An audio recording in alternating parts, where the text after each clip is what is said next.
So the baseball trade deadline is coming up, and I wanted to take a few moments to talk about kind of the trade deadline in general. Already there's been a flurry of moves. Most recently, one of my favorite players in Major League Baseball, former Sox closer Jonathan Papelbon, just got traded to the Washington Nationals. Now, I know the Red Sox weren't going to get him for many reasons, only one of which being that they're not in contention, and that's kind of what I wanted to talk about.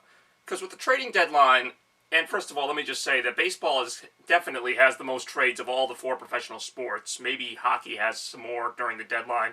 But I mean, the trade deadline is almost like baseball's Black Friday. It's like everybody just gets out there, makes trades, if only because the deadline's coming up. Like, it's kind of funny that week before the trading deadline, there's all these trades being made. They could make them any time, but you don't hear that much about early season trades. There's some off-season trades, but anyway, baseball trades are pretty much, when it comes to baseball, trades are just kind of the thing. You never hear about football trades, very rarely. The football trading deadline's not even talked about. The NBA trading deadline occasionally has a big move or two. But baseball, almost every year, in fact, every year there's tons of moves, whether it happens on the deadline itself or before the deadline.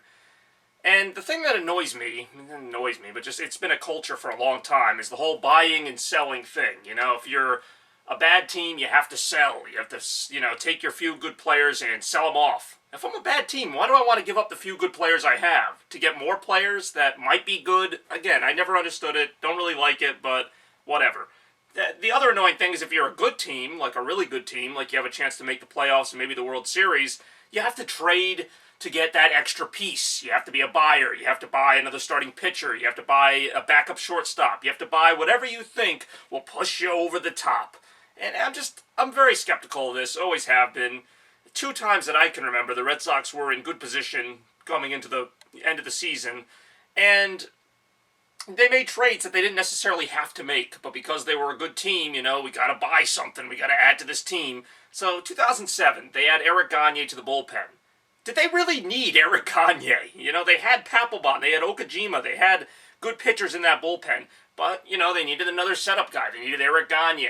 Now, Eric Gagne was admittedly having a good season that year, not as good as when he was with the Dodgers, but he was doing well with Texas, so Red Sox traded kind of a younger starting pitcher, Kason Gabbard, to Texas. Now, Gabbard had a good year that year. Obviously, we haven't really heard about him since, so it's not like the Red Sox traded the number one prospect, but I just never understood that trade, and Gagne was awful. Didn't help them at all. They still won the World Series, so my point is, did they really need to make the trade? Does every good team have to make a stinking trade? There are very few teams, and obviously there are some, that don't make trades at the deadline. Teams that are either middle of the road or maybe even playoff teams that stand pat, maybe add a small piece here and there.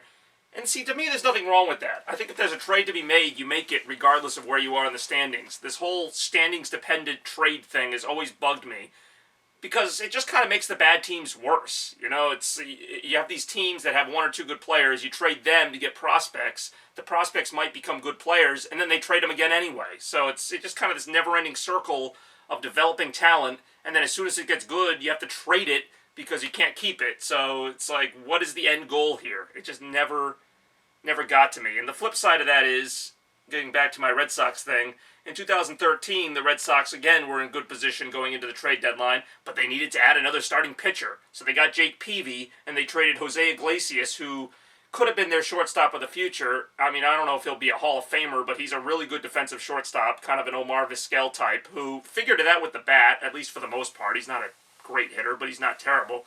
And I would have rather seen Jose Iglesias than Xander Bogaerts, who they wouldn't trade for anything, just by the way. And, yeah, again, I have to wonder if the Red Sox maybe weren't so good in 2013, do they trade Jose Iglesias? I don't think so, because I don't think they would have needed to, because they wouldn't have had to be buyers. So this year, the Red Sox are most likely sellers again, like they were last year. And last year's trading deadline, and I mentioned this at the time, I don't really want to get into it in detail, last year's trading deadline really just ticked me off, that the Red Sox traded pretty much their entire pitching staff. They traded Peavy, Lackey, and Lester, for different reasons, but pretty much because they weren't going to contend. If they were in it, they would have kept all three guys.